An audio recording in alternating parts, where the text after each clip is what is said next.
salon Handicap, Emploi et Achat Responsable. Je suis avec Dominique Bellion, responsable Mission Handicap de BNP Paribas, et Florence Robinet-Nemec, en charge des achats responsables. Pour commencer, est-ce que vous pouvez me dire comment vous travaillez ensemble ? Eh bien, dans les axes d'action d'une mission handicap, il y a le recrutement, le maintien dans l'emploi, la sensibilisation de tous nos collaborateurs, mais il y a bien évidemment le recours au secteur protégé et adapté.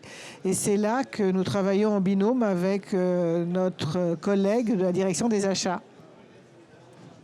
C'est une collaboration de tous les jours. Mensuellement, nous avons des comités de pilotage pour faire le point. Dominique nous indique éventuellement de nouveaux partenaires possibles. Nous lui revenons en lui demandant des conseils et elle nous appuie beaucoup sur tout ce qui est formation. Formation des acheteurs, formation de ceux qui achètent et qui ont des budgets. Et notre collaboration est permanente et on vise tout à fait les mêmes objectifs. Vous qui êtes en charge des achats responsables au sein de la BNP, est-ce que vous avez les mêmes attentes auprès du secteur adapté et protégé qu'auprès du secteur ordinaire ? Absolument. Alors vraiment, on s'efforce. Dominique souvent dit qu'on n'a pas du tout à être dans un mode compassionnel et c'est tout à fait exact. Le secteur du travail protégé et adapté se professionnalise de façon très importante depuis plusieurs années. On attend exactement les mêmes choses. On travaille avec eux exactement de la même manière que tout fournisseur et le secteur du travail protégé nous le rend bien et est tout à fait capable de le faire. Dominique Bellion, c'est les 10 ans de la mission handicap au sein de la BNP. Quel bilan un petit peu vous pouvez tirer de ces 10 années Déjà que le temps a passé très vite. Au-delà de ça, c'est clair qu'il y a beaucoup de choses qui ont changé, beaucoup de choses qui ont évolué.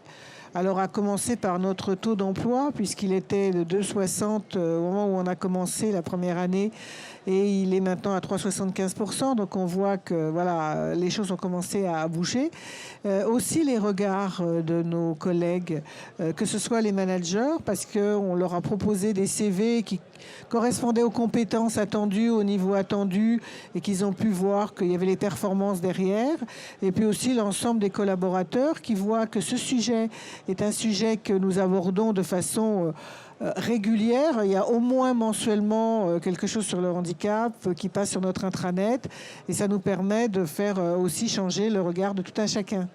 Vous pouvez me parler un petit peu toutes les deux de la façon dont les collaborateurs ressentent cette question du handicap au sein de la BNP, si vous avez des retours d'expérience à partager avec nous ? Je pense que Florence a certainement une vision un peu différente parce qu'elle le voit par un autre prisme. Mais je pense que d'abord certains collaborateurs viennent nous dire je ne pensais pas qu'on parlerait autant de ce sujet au sein de mon entreprise. Et certains nous disent j'ai découvert certaines problématiques qui étaient celles d'un de mes collègues, mais je ne comprenais pas quelles pouvaient être les conséquences pour lui. Et puis, certains nous disent tout simplement je suis fier de voir que mon entreprise s'investit sur ce sujet. Alors, cette notion de fierté est un point commun. Les managers sont d'abord très surpris aussi de la capacité, de la compétence, des réalisations quand ils ont opté pour acheter des prestataires du secteur du travail protégé et adapté. Et il y a une très, très grande fierté des collaborateurs de la banque et de plus en plus une dynamique d'envie et d'accompagnement. Vous travaillez avec quelle filière sur le secteur adapté et protégé ? Alors on a beaucoup évolué, on est parti effectivement de secteurs assez traditionnels autour des espaces verts, de l'appui au facility management. Maintenant, de plus en plus, on est dans l'innovation. Le secteur du travail protégé et adapté nous propose des prestations très intéressantes en matière de digital et d'informatique notamment. Vous sortez d'une conférence autour de l'autisme Asperger. Déjà, qu'est-ce que c'est ? Je ne me lancerai pas dans une définition complète, mais disons que ce sont des personnes qui ne fonctionnent pas de la même façon que nous, qui peuvent développer un intérêt et donc une expertise sur un sujet donné d'une façon beaucoup plus poussée qu'un autre collaborateur et qui ont juste, je dirais, des codes comportementaux légèrement différents.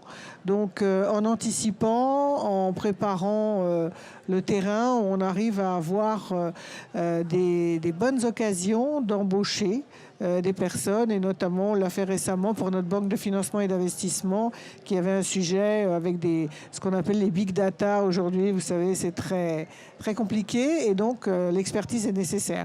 Comment on les accompagne au sein d'une entreprise? C'est le rôle de la responsable de mission handicap d'accompagner ces nouveaux collaborateurs? Tout à fait. Donc le rôle, c'est d'abord déjà d'expliquer, de faire en sorte que quelqu'un d'expert, hein, un psychologue ou une personne qui connaît particulièrement bien le sujet, vienne expliquer ce qu'est l'autisme Asperger au sein de l'entreprise, vienne aussi expliquer qu'avec ce syndrome, on peut être tout à fait sur un emploi de haut niveau et tout à fait performant.